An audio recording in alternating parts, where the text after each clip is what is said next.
Hello everyone, welcome to అదిరేటి రుచులు. ఇవాళ నేను చూపించబోయే రెసిపీ వచ్చేసి సింపుల్గా మజ్జిగ చారు లేదా మజ్జిగ పులుసు ఎలా తయారు చేసుకోవాలో చూపిస్తాను. చాలా టేస్టీగా ఉంటుందండి. ఇది అందరికీ తెలిసిందే, కానీ ఒక్కొక్కరు ఒక్కో స్టైల్లో చేస్తూ ఉంటారు కదా. అయితే నేను ఎలా తయారు చేస్తానో చూపిస్తాను. ముందుగా ఒక కప్పు పెరుగుని ఒక బౌల్లోకి తీసుకొని రుచికి తగినంత సాల్ట్ వేసుకొని పెరుగుని ఉండలు లేకుండా చిలికి పెట్టుకోవాలి. ఇందులోకి కొంచెం పులిసిన పెరుగు అయితే చాలా బాగుంటుందండి.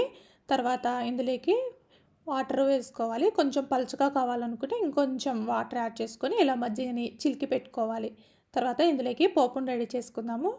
స్టవ్ ఆన్ చేసుకొని ప్యాన్ పెట్టుకొని 1 టేబుల్ స్పూన్ ఆయిల్ వేసుకొని ఆయిల్ వేడెక్కిన తర్వాత 1 టీ స్పూన్ శనగపప్పు, 1 టీ స్పూన్ మినప్పప్పు, అలాగే 1/2 టీ స్పూన్ జీరా, అలాగే 1/2 టీ స్పూన్ ఆవాలు వేసుకొని పోపుని దోరగా వేయించుకోవాలి. పోపు ఇలా 1 నిమిషం పాటు వేగిన తర్వాత ఇందులోకి 2 సన్నగా కట్ చేసి పెట్టుకున్న పచ్చిమిర్చి కూడా వేసుకొని 2 నిమిషాలు ఫ్రై చేసుకోవాలి. ఇందులోకి పచ్చిమిర్చి వేసుకుంటే చాలా బాగుంటుందండి. తర్వాత ఇందులోకి 2-3 ఎండుమిర్చి కూడా తుంపి వేసుకొని ఫ్రై చేసుకోవాలి.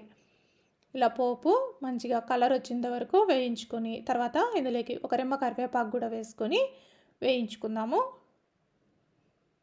ఇప్పుడు ఇందులోకి 1/2 టీ స్పూన్ పసుపు కూడా వేసుకొని ఒకసారి కలిపేసుకోవాలి. ఇలా కలుపుకున్న తర్వాత స్టవ్ ఆఫ్ చేసుకొని మనం ముందుగా చిలికి పెట్టుకున్న మజ్జిగను వేసుకుందాము. స్టవ్ ఆఫ్ చేసుకొనే వేసుకోవాలండి. తర్వాత ఇందులోకి సన్నగా కట్ చేసి పెట్టుకున్న కొత్తిమీరను కూడా వేసేసుకొని ఒకసారి కలుపుకుందాము. ఖచ్చితంగా స్టవ్ ఆఫ్ చేసుకొని మజ్జిగని వేసుకోవాలండి. ఇలా ఒకసారి కలిపేసుకొని బౌల్లోకి ట్రాన్స్ఫర్ చేసుకుందాం. ఇప్పుడు దీంట్లోకి సన్నగా కట్ చేసి పెట్టుకున్న ఒక మీడియం సైజు ఉల్లిపాయని క్రష్ చేసుకుంటూ వేసుకుందాము. ఇలా పచ్చి ఉల్లిపాయ క్రష్ చేసుకొని వేసుకోవడం వల్ల మజ్జిగ చారుకి మరింత టేస్ట్ వస్తుందండి. ఇలా వేసేసుకొని కలిపేసుకుంటే అన్నంలోకి చాలా టేస్టీగా ఉంటుందండి. అంతేనండి, మజ్జిగ చారు రెడీ అయిపోయింది. మీకు కనుక ఈ రెసిపీ నచ్చినట్లయితే లైక్ చేయండి, షేర్ చేయండి, అలాగే కామెంట్ చేయండి. మరిన్ని రెసిపీస్ కోసం అదిరేటి రుచులు ఛానల్ని సబ్స్క్రైబ్ చేసుకోండి. Thank you everyone.